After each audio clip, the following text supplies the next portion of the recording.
Hello, hello. Good morning, mga love. Shoutout again. Ang pagmumukha ko ay nakakasawa na. Yan, dito tayo sa ating kusina ulit.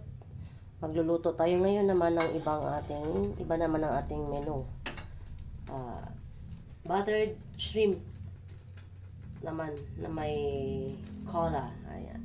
Soda or cola. Tara guys! Tara. Okay pa sa alright. Ayan, ang ating butter. As usual, butter ang ating gamitin. Siyempre, buttered eh. At saka, bawang na nakaano na siya, nakadurog na. And of course, ang ating shrimp. Ayan, medium size yata to or medyo malalaki din po siya. Okay. Mabilis lang to lutuin kasi shrimp lang ang ating ulamin. Ayan, ating tutunawin ang ating butter. Butter is the butter. Ay, ito pinatay. Yan, habang nagluluto tayo, marami tayong tinambayan na naka-live. Pero naka-mute kasi maingay sila. Ganyan natin ang ating bawang. Para sabay na siya hanggang mag-melt lahat ang ating butter. Okay. Lutuin natin yung ating garlic. Tapos yung ating paminta, handa na natin kasi tapos ang ating ilalagay dyan ngayon guys ay konting Coke instead na Sprite kasi wala, hindi makabili dito ng Sprite eh, hira lang. Mas Coke ang ayan golden brown na yung ating bawang. So ating ilalagay ngayon ang ating shrimp na big size pala ito. Meron pang mas malalaki nito guys. Ang pinili ko lang ay ganitong size lang kasi sobrang lalaki. Konti lang yun ang bibili mo. Mahal ang kilo, 580 kasi sobrang lalaki niya, diba? Hipon pa lang 580 na, mas mahal pa sa kaning baka guys. Kaya ang binibili ko ay piraso lang, ilang piraso lang. So magi-enjoy na rin sila dito. Yan lang naman ang mga gusto nilang pagkain. Lagyan natin ng paminta. Ang ating ilong ay ating tatakpan na. Alam na this ang kalaban natin. Paminta. Ating pamor. Alright. Cover muna tayo kasi mahirap na. Mahirap palaban si paminta guys. So habang nagigisa yan siya, kasi ang shrimp naman ay mabilis lang maluto, lalagay ko na yung aking Coke para manamis-tamis siya guys.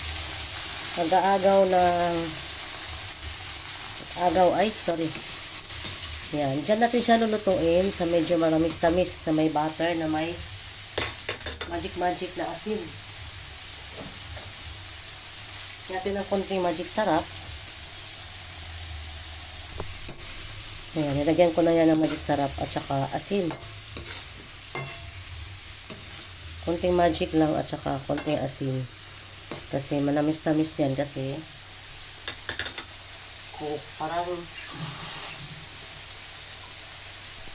parang yung niluto ko yan guys na crab.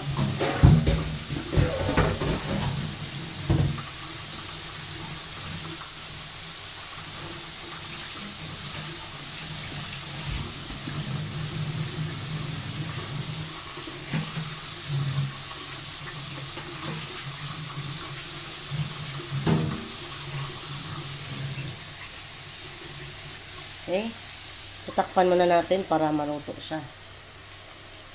Tapos hinaan natin yung ating apoy. Mahina lang, medyo mahina ang apoy para ma-absorb ng ating shrimp ang lasa. Okay, update ulit. Okay, update ulit tayo.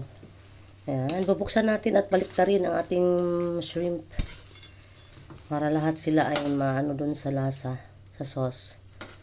Tapos balikan natin yan siya mamaya para medyo matuyo na. Pag medyo tuyo na yung ating sabaw. Nagkasabaw na siya. Ang buttered shrimp natin ay may sabaw. San ka pa? Okay. Diba? Ilang piraso lang yan, oh. Kasi sobrang mahal. Okay, guys. Sarado natin ulit. Update. Hindi po ako nakain yan, guys. Dati, malakas ako dito. Pero simula nung lagi lang sumasakit ang aking ulo, iwas na tayo. Okay, update ulit. Okay, update ulit. Ayan, kumunti na yung sauce niya. So, nakabaliktad naman na yan kanina. Ang gagawin natin ngayon is, lakasan natin yung kanyang apoy para medyo matuyo siya. Pero hindi ko po yan uubusin ang hindi po natin siya patutuyuin as in tuyo kasi gusto niyo ni Bunso yung may sauce. Lakasan natin konti. Update. Tara. Okay na, ito na. Tara na. Oh. Ayan.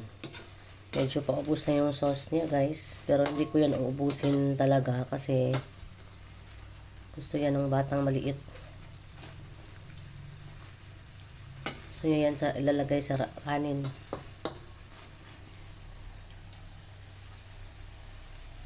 Kunting kulo.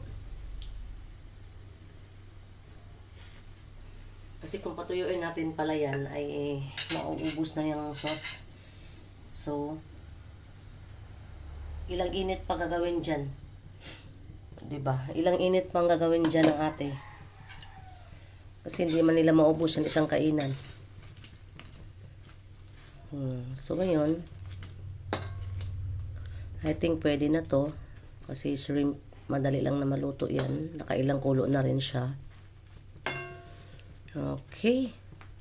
So, pwede na ating shrimp. Patayin na natin ang apoy para mahilasa siya. Meron siyang sauce. Hindi pa siya agad matutuyo.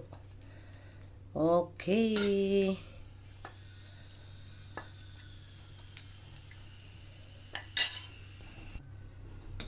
Yan. Shout out sa inyong lahat dyan. Sa ating mga viewers na walang sawang sumuporta sa ating mga video.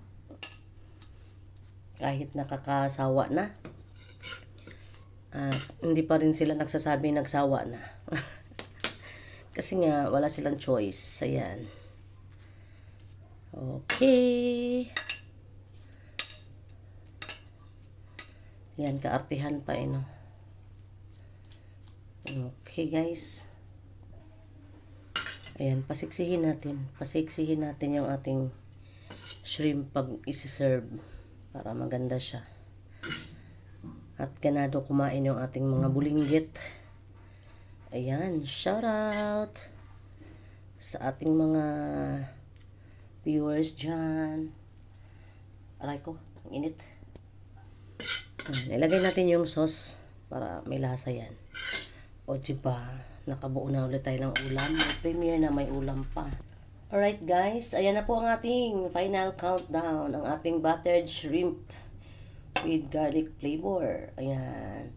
Okay, maraming salamat. Thank you always. Bye-bye.